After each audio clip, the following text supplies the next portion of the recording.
तो दोस्तों आज हम आए हैं एक ऐसे मंदिर के दर्शन करने के लिए जो अपने चमत्कारों के लिए जाना जाता है और यहाँ पर लोग अपने कष्टों के निवारण हेतु आते हैं। यह चमत्कारी मंदिर राजस्थान के दौसा जिले में स्थित है और यह मंदिर भगवान हनुमान जी को समर्पित है, जो कि न सिर्फ हिंदुओं के देवता है बल्कि इनकी चमत्कारी शक्तियों की वजह से सभी लोग इनकी पूजा अर्चना करते हैं और इनमें आस्था रखते हैं। मेहंदीपुर बालाजी के दर्शन के साथ साथ हम यहाँ पर होने वाली महाकलश यात्रा भी आपको दिखाएंगे, जिसका आयोजन श्री श्री 1008 रविशंकर जी द्वारा किया जा रहा है। साथ में हम आपको देंगे संपूर्ण जानकारी कि आप यहाँ पर कैसे आ सकते हैं, कहाँ रुक सकते हैं और कहाँ पर अच्छा खाना खा सकते हैं। और सबसे महत्वपूर्ण, यहाँ पर आते समय आपको किन सावधानियों को बरतना चाहिए, यह सारी जानकारी हम आपको इस वीडियो में देने वाले हैं। इसके साथ हम आपको बताएंगे कि संकट की मुक्ति के लिए यहाँ पर जो अर्जी दी जाती है वह किस प्रकार दी जाती है, उसकी क्या प्रक्रिया रहती है। तो वो सारी जानकारी आपको इस वीडियो में मिलने वाली है दोस्तों। तो इस वीडियो में एंड तक बने रहना और इस वीडियो को अच्छी लगे तो लाइक ज़रूर करना दोस्तों। जय बालाजी।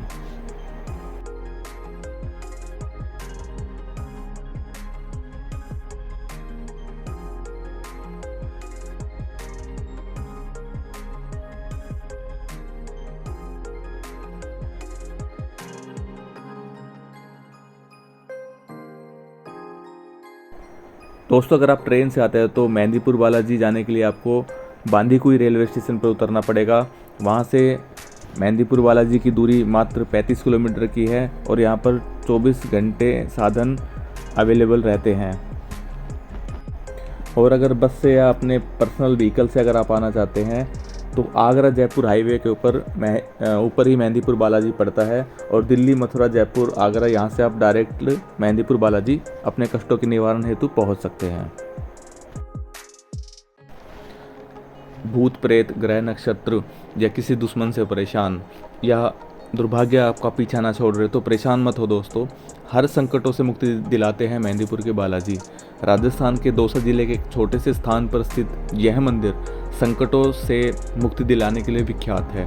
यहाँ बाल रूप में स्थित महावीर हनुमान बालाजी भक्तों की हर समस्या को दूर करते हैं। खासकर भूत प्रेत या किसी तांत्रिक प्रयोग से पीड़ित व्यक्ति को प्रत्यक्ष रूप से यहाँ पर लाया जाए तो उसको तत्काल राहत मिलती है।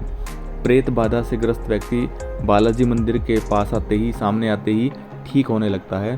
भूत प्रेत से मुक्ति के लिए यहाँ कई स्थानों पर मेले लगते हैं, जिसमें प्रेत बाधा से पीड़ित व्यक्ति की समस्या को तत्काल उसका समाधान किया जाता है और जिसका लोगों ने प्रत्यक्ष अनुभव किया है।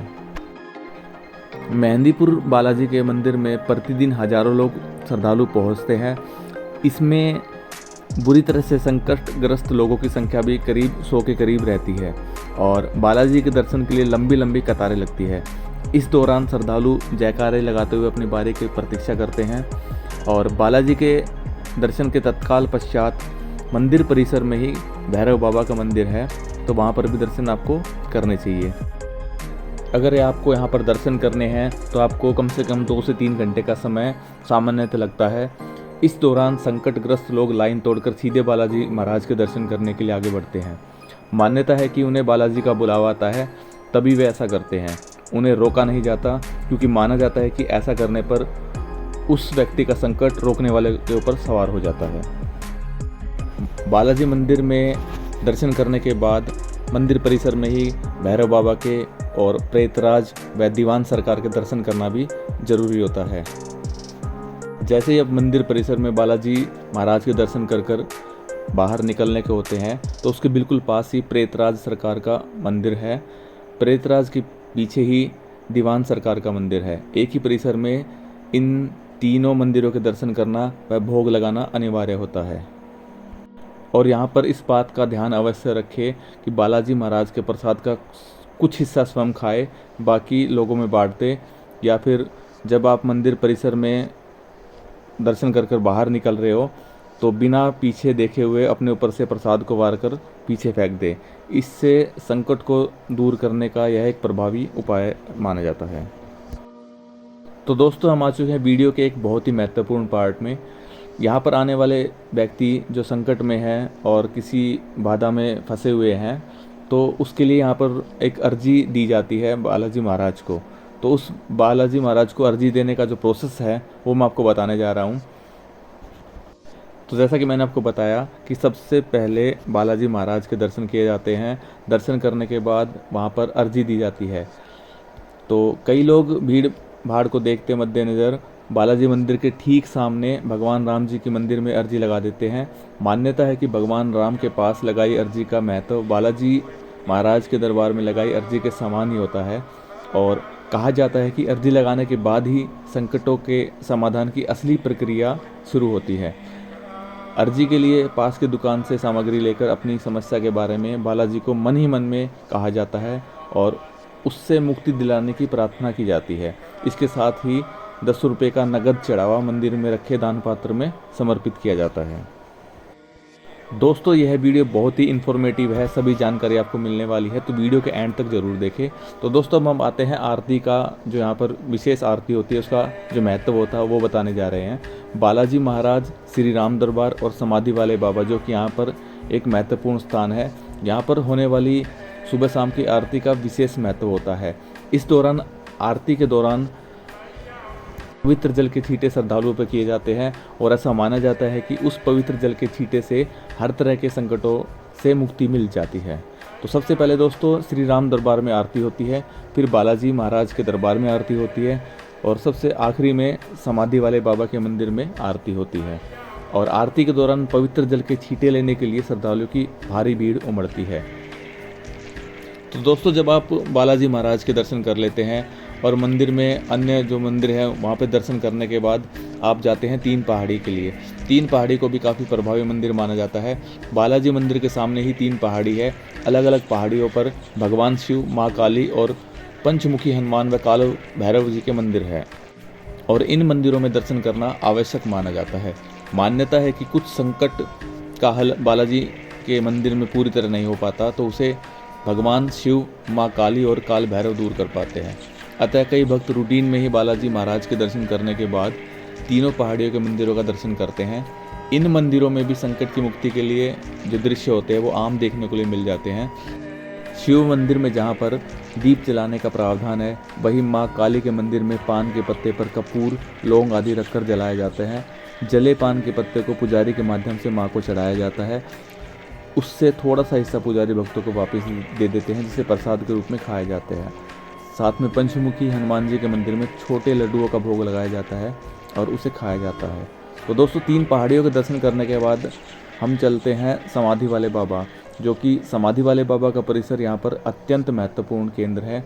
इन्हीं बाबा की साधना के बल पर इस धार्मिक क्षेत्र का प्रचार प्रसार हुआ है। मान्यता है कि बाबा ने अपनी साधना के बल पर बालाजी के क्षेत्र को इस तरह बांध दिया था, तब से भूत प्रेत से पीड़ित जो भी व्यक्ति यहाँ आते हैं उन्हें वापसी में उस भूत प्रेत से मुक्ति मिल जाती है। बाबा के प्रयास से ही बालाजी ने एक ऐसा क्षेत्र बांध कर रखा है जो कि भूत प्रेत एक बार इस इलाके में आ जाते हैं वह वापस नहीं जा पाते हैं, उसे यहीं पर अपने कृत्य का दंड देकर मुक्ति मिल जाती है। अभी भी बाबा जी की संतान ही बालाजी की सेवा कर रही है और बालाजी का दर्शन करने वाले समाधि वाले बाबा के दर्शन अवश्य करते हैं, यह अनिवार्य माना गया है। समाधि वाले बाबा के मंदिर में जाने के लिए बाबा को जलेबी का प्रसाद चढ़ाया जाता है और फिर मंदिर की 11 बार परिक्रमा की जाती है। तो दोस्तों, हम आपको बताने जा रहे हैं अब प्रेतराज का दरबार। यहाँ का सबसे महत्वपूर्ण और चमत्कृत करने वाली चीज़ है भूतों का मेला। इसमें भूत प्रेत से पीड़ित लोगों को संकट से मुक्ति मिलती है। इस स्थान की खूबी यह है कि यहाँ पहुँचते ही भूत प्रेत पर शिकंजा कसना शुरू हो जाता है।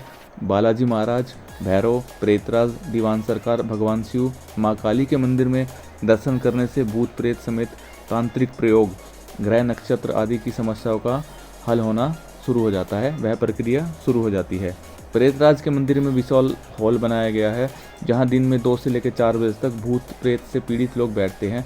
मान्यता है कि इस दौरान प्रेतराज उनका न्याय करते हैं। इसी तरह समाधि वाले बाबा के मंदिर प्रांगण में भी दिन में एक ऐसा विशाल दरबार लगाया जाता है। इसके लिए किसी पंडित या पुरोहित की आवश्यकता नहीं होती, पीड़ित सिर्फ वहाँ बैठता है और उसे परेशान करने वाले भूत प्रेत का हिसाब होने लगता है। अतः पीड़ित व्यक्ति को राहत मिल जाती है। हालांकि वहाँ इस काम के लिए कुछ पंडित पुरोहित भी घूमते हैं और मदद के लिए तत्पर रहते हैं, पर उनकी आपको सहायता लेने की कोई आवश्यकता नहीं है। तो दोस्तों यहाँ पे मैं आपको बताने जा रहा हूँ कि आप यहाँ पर किस समय जा सकते हैं। वैसे तो साल भर यहाँ पर श्रद्धालुओं की भीड़ रहती है, लेकिन आप अगर जाना चाहते हैं तो आप सितंबर से लेकर मार्च के महीने में वहाँ पे जा सकते हैं, क्योंकि गर्मियों में यहाँ पर बहुत गर्मी पड़ती है और ठंड में भी यहाँ पर बहुत ठंड पड़ती है। तो आप सितंबर से लेकर नवंबर और फरवरी से लेकर मार्च के समय में वहाँ पर जा सकते हैं। साथ में यहाँ पर ठहरने के लिए बहुत सारी धर्मशालाएँ बनाई गई हैं, जिसमें आप 300 से लेके 500 रुपये के अंदर एक नॉर्मल कमरा ले सकते हैं। अगर आप एसी वाला रूम चाहते हैं तो मात्र 800 से 1000 रुपये में आपको वहाँ पर एसी वाला कमरा मिल जाता है। तो दोस्तों अब मैं आपको बहुत ही सबसे महत्वपूर्ण बात बताने जा रहा हूँ। बालाजी मंदिर के क्षेत्र में किसी भी मंदिर का प्रसाद वहाँ से बाहर नहीं जाना चाहिए। मान्यता है कि उस प्रसाद को खाने से खाने वाले व्यक्ति के ऊपर संकट चढ़ जाता है, जिसका समाधान बालाजी महाराज के दर्शन करने के साथ ही होता है। कहने का अर्थ यह है कि अगर आप कहीं वहाँ पर किसी के हाथ का प्रसाद खा लेते हैं तो उसका संकट आपके ऊपर आ सकता है, तो वहाँ पर प्रसाद ना खाएं और वहाँ का प्रसाद वहाँ से बाहर नहीं जाना चाहिए। यदि आप उपहार के रूप में अपने दोस्तों और रिश्तेदारों के लिए कुछ लेके जाना चाहते हैं तो वहाँ स्थित दुकानों से अन्य सामग्री खरीद सकते हैं, लेकिन ध्यान रखें उसमें कोई भी सामग्री बालाजी व अन्य मंदिर में होने वाली पूजन यंत्र इत्यादि से संबंधित नहीं होनी चाहिए। तो दोस्तों हम जाते हैं जब हरी सोना धर्मशाला है मंदिर के पास, वहाँ पर रुकते हैं। तो वीडियो में मैंने आपको संपूर्ण जानकारी दी। दोस्तों वीडियो आपको कैसी लगी? वीडियो अगर अच्छी लगी तो प्लीज़ वीडियो को लाइक कीजिए, हमारे चैनल को सब्सक्राइब कीजिए और मिलते हैं दोस्तों अगली वीडियो में। जय वीर बालाजी, जय हनुमान, जय श्री महाकाल।